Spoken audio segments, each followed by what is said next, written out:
What's going on, guys? Gomer's here, and we're back on another one. Now, as I've just found out, based on my Google search, we are 49 days away from early access of MLB The Show 22. So get your doctor's notes to get out of school and or work. You know, get those ready ahead of time. Get those G Fuel enemas ready, because we're going wild first night. Should be starting streaming again. We'll see how long that lasts. I want to actually give it a full run this year. Gomer's going to be live. Book it. But we have some huge news. I don't mean that as hyperbole either. We have legitimately really big stuff to talk about today regarding MLB The Show 22. These things are going to have a major impact on MLB The Show 22 and 23 and 24, 25, going forward, for that matter. It's going to be a big deal. So leave a like down below, subscribe if you guys are new to the channel. This is going to be, as we say, one of the great spots for MLB The Show 22 news, gameplays, updates, pack openings. Dependent. You usually do more no money spent here, but besides the point, let's get into this one right here. So, if you guys did happen to miss it, there was a Nintendo Direct on the 9th, that being 2 days ago, and I put off doing this video, so it's coming out on the 11th. And within that video, they showed off the menus for one, and a few other things that we need to talk about. So the menus are going to look like this. They show off the Road to the Show screen, as well as the Dynasty screen. You're probably thinking, Gomer, who cares? Well, probably you, because it was on the thumbnail, so clearly it had interest enough to draw you in. So you, for that matter, but also it's cool to see. It is essentially the same as last year's. You can see the buttons, menus, I don't know what you want to call it, are the same, damn it. It's the same font, everything. We just don't have players in the back, which is fine. And you'll also probably notice they're in the exact same order. Road to the Show, which is technically, I still think their most played mode, but we know realistically it's Dynasty. March to October is still getting over franchise. I'm surprised we didn't have, I don't know, the Show Shop or Retro Mode overtake franchise. I mean, hell, anything. Because we seem to not care about that game mode anymore as far as SDS is concerned, and they feel there's no need to update it. Nobody's playing it. That's false, damn it. Please give some life into that mode. Why are people not playing it as much? Could it be because you're not adding new shit? Sherlock Holmes, wow, what a thought, what an imagination right there. So new menus, great. What else? Well, something else was in there, in that Nintendo Switch Direct that was pretty big. And Frisk, M.Frisk actually went ahead and pulled this together, and I think this makes a lot of sense, and it's very interesting to look at. So I was going back and looking at the MLB The Show 22 game footage and caught something and noticed what looked to be a slider with a slightly off-center notch, leaning towards the Angels, and wouldn't you know it, he's exactly right. You'll notice Mariners versus Angels, and you know, just like in real life, the Mariners are probably going to beat them, and there's actually momentum shifting to the Angels, which is interesting for a few reasons. One, they're losing, they don't have anybody on base. It doesn't exactly make sense why the momentum is with them. I guess they're the home team. That kind of makes sense, but anyway, regardless. I guess they have Ohtani, so that shifts the tide by itself. But what Frisk is getting at here is a momentum slider meter. Now, this is not confirmed. He did a great graphic on this, but this is not a confirmed new feature. But I think we're going to see something like this. Will the simulation of the game create a tug-of-war intensity system that changes fan/crowd engagement throughout the game? Now, there's two ways to look at it. One way from a gameplay perspective, and then another from a simulation presentation perspective. Now, if you guys are fans of the EA Madden Ultimate Gambling series, you're probably well aware Madden had a brand new feature this year which offered game mechanics based off the home team and momentum. I'll roll a few clips right here. If you've played it, you know exactly what I mean. If not, I'll try and do my best to explain it.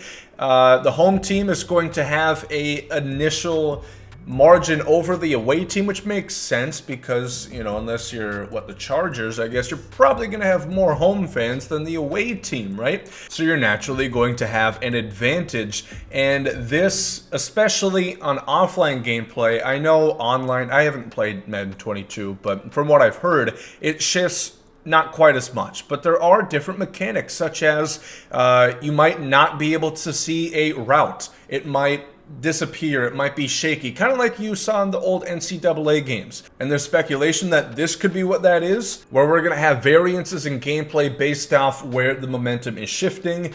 Or you could also see it where if the Angels are shifted, they're the home team, the crowd's going to be going wild, depending more how it goes, and that could just be a presentation thing. And if it's to the Mariners, they're winning by 8, the crowd's going to be quite quiet, as you would imagine. If you've been to a baseball game, seen one, that's how it would be. So I'm not sure which case they're going to go. I didn't notice this in the trailer on my first watch, but this is a terrific find by M.Frisk here. Give him a follow, by the way, on Twitter, YouTube, all the sort. And let me know in the comment section what you guys think. I do think it would be pretty cool. Gameplay-wise, they just have to mainly make it offline. And if it's online, it has to be fair. It can't be a significant shift. Because let's say you're winning by 8. Like I said, the Mariners are winning by 8. And you have another advantage boost on top of that, which makes the game more difficult for the other player.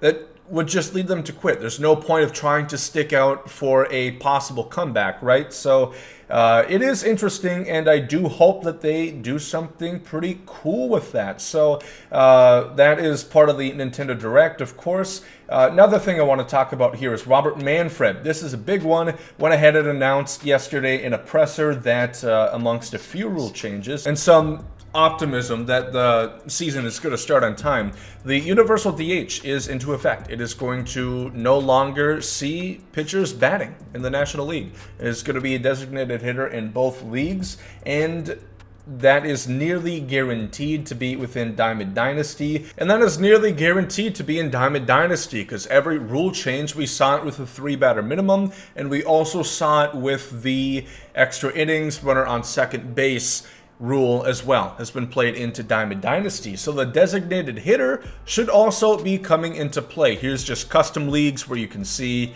it's been in there the last 2 years, but this is what you can probably expect going forward within the DD game mode. And personally, I'm torn. I think it isn't something I necessarily would want for the reason only it doesn't really give you as much reason to use the bench. Yes, you know, he brings in Billy Wagner, and you have lefty, you have Juan Soto up, and you want a better matchup, so you go ahead and bring in Acuna. Obviously, the stats might not line up, you know, Soto might still be a better matchup there, but you get what I mean. Handedness, favoritism towards you based on their pitcher, that's really all you can do. You're going to see a lot more people platooning because they no longer have to worry, oh shit, Justin Verlander's kind of dealing, but he can't swing a bat worth shit. He swings a pool noodle, so we're going to have to take him out. You're not going to have to worry about that because you have the designated hitter ready for you. It's going to be 1 through 9 top-tier hitters.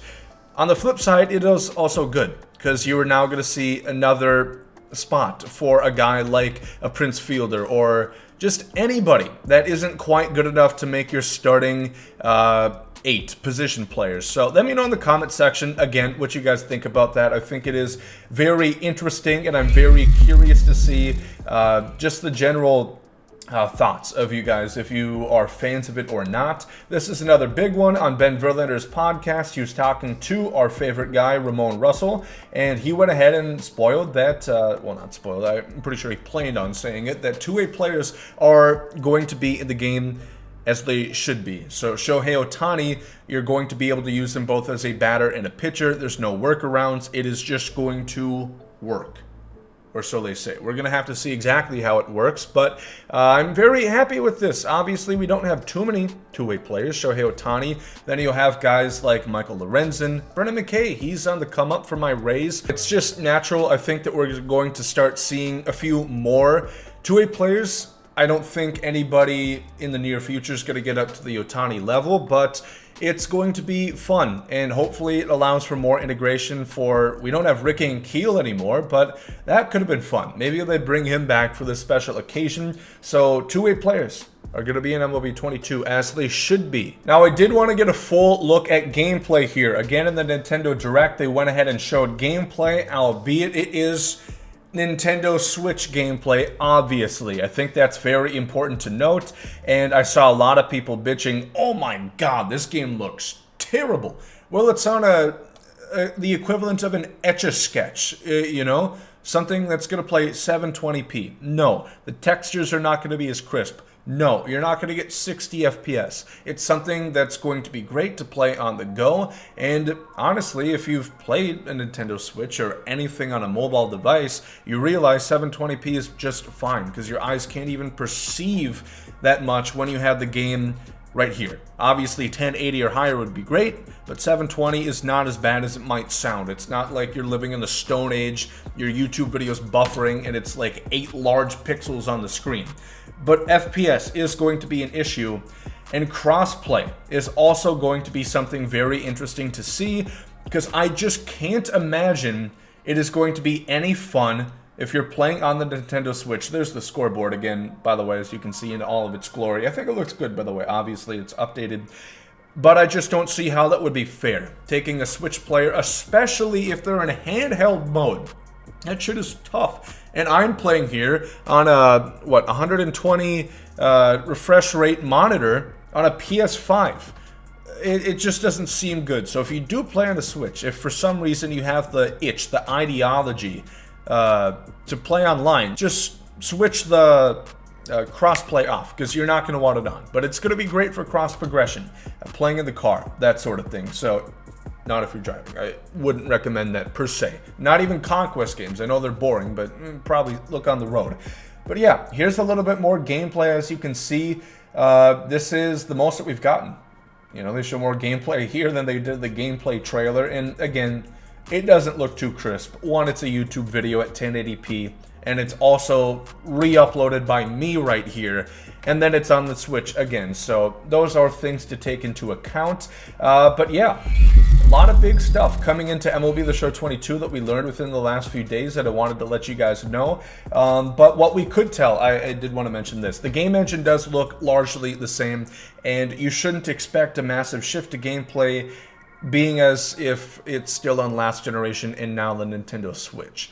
So that's something to think about, because we've been wondering when the next game engine would hit, because I think it's probably been since MLB The Show 17. It's like 5 years, been a pretty long time. I was still in high school back then. And I would imagine this is probably going to be maybe one more year on last gen, being PS4, Xbox One, Nintendo Switch. I consider that last gen, and we'll have to see. I'm curious to find out. Hopefully there's not a ton of server issues. Hopefully the gameplay's great, and hopefully there's at least some gameplay changes to where it feels fresh.